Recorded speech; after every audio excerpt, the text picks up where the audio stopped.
Hi friends, welcome to blueberries kitchen. Blueberries கிச்சனில் இன்றைக்கி நம்ம பார்க்க போகிறது ஒரு மசாலா தோசை ரெசிபி தாங்க. சாதாரணமாக மசாலா தோசைனால நமக்கு ஞாபகம் வர்றது உருளைக்கிழங்கு தாங்க.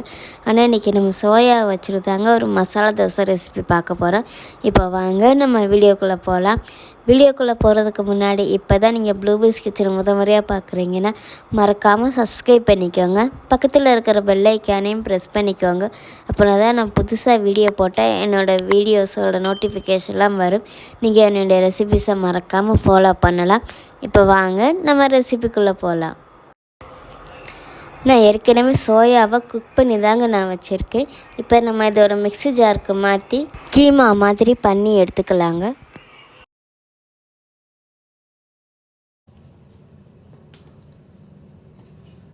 இப்போ நமக்கு பேன் சூடாகிடுச்சுங்க. ஒரு டீஸ்பூன் அளவுக்கு எண்ணெய் ஊற்றிக்கலாம்.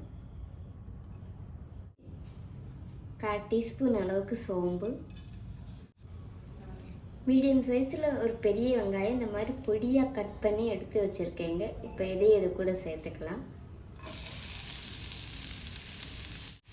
1 டீஸ்பூன் அளவுக்கு பச்சை மிளகாய். இப்போ வெங்காயத்தை நம்ம கண்ணாடி பத அளவுக்கு நம்ம வதக்கி எடுத்துக்கலாங்க. வெங்காயம் கொஞ்சம் வதக்கி வந்திருக்குங்க. இப்போ நம்ம இதில்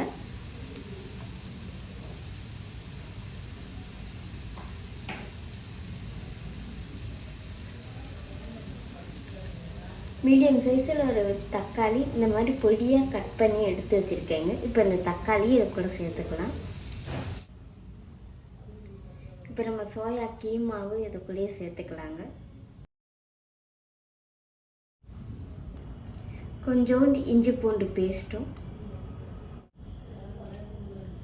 1 டீஸ்பூன் அளவுக்கு சிக்கன் மசாலா, 1/4 டீஸ்பூன் அளவுக்கு மிளகாப்பொடி உங்கள் உரப்புக்கு தக்கன நீங்கள் பார்த்து சேர்த்துக்கோங்க. 1/2 டீஸ்பூன் அளவுக்கு மல்லிப்பொடி, 1/4 டீஸ்பூன் அளவுக்கு மஞ்சப்பொடி, 1/4 டீஸ்பூன் அளவுக்கு ஜீரகப்பொடி நான் சேர்க்குறேங்க. இப்போ சோயா மசாலாவுக்கு தேவையான அளவு உப்பு நான் சேர்த்துக்கிறேங்க. இப்போ நம்ம சேர்த்துருக்கிற பொடியோட பச்சை வாசனை போகிற அளவுக்கு நம்ம இதை நல்லா வதக்கி எடுத்துக்கலாங்க. அவ்வளோதாங்க, நான் சொன்ன மாதிரி பொடியோட பச்சை வாசனை போகிற அளவுக்கு நான் நல்லா குக் பண்ணி எடுத்திருக்கேன். இப்போ நம்மளோட அருமையான சோயா மசாலா ரெடி ஆயிடுச்சு. இப்போ நம்ம மல்லி இலை தூவி அடுப்பை அமுத்திக்கலாம்.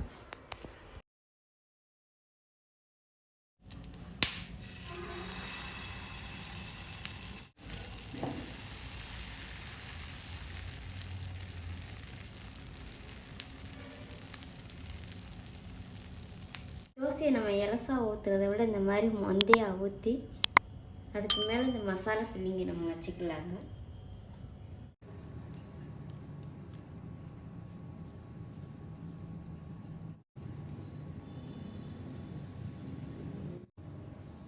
இப்போ நம்ம லைட்டாக எண்ணெய் ஊற்றிக்கலாங்க. எண்ணெயோ நெய்யோ நம்ம விருப்பந்தாங்க ஊற்றுறது. லைட்டாக இந்த மாதிரி ப்ரெஸ் பண்ணி கொடுத்துக்கோங்க. இன்னும் நம்ம திருப்பி கொடுக்கும்போது தோசையிலேருந்து அந்த மசாலா பிரியாமல் இருக்கிறதுக்காகத்தான். இப்போ நம்ம அதை திருப்பி கொடுத்துக்கலாங்க. சைடில் இந்த மாதிரி மெதுவாக எடுத்து விட்டுக்கோங்க. சைடில் இந்த மாதிரி எடுக்க வந்துச்சுன்னா நமக்கு இந்த பக்கம் வெந்துருச்சுன்னு அர்த்தங்க. இப்போ மெதுவாக திருப்பி கொடுத்துக்கலாம். நம்ம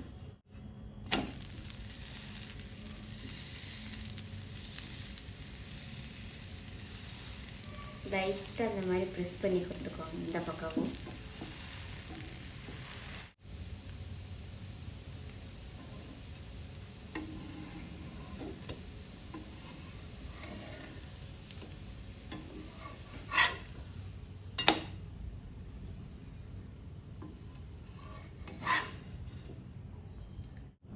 அவ்வளோதாங்க, இப்போ நம்மளோட அருமையான சோயா மசாலா தோசை ரெடி ஆயிடுச்சு.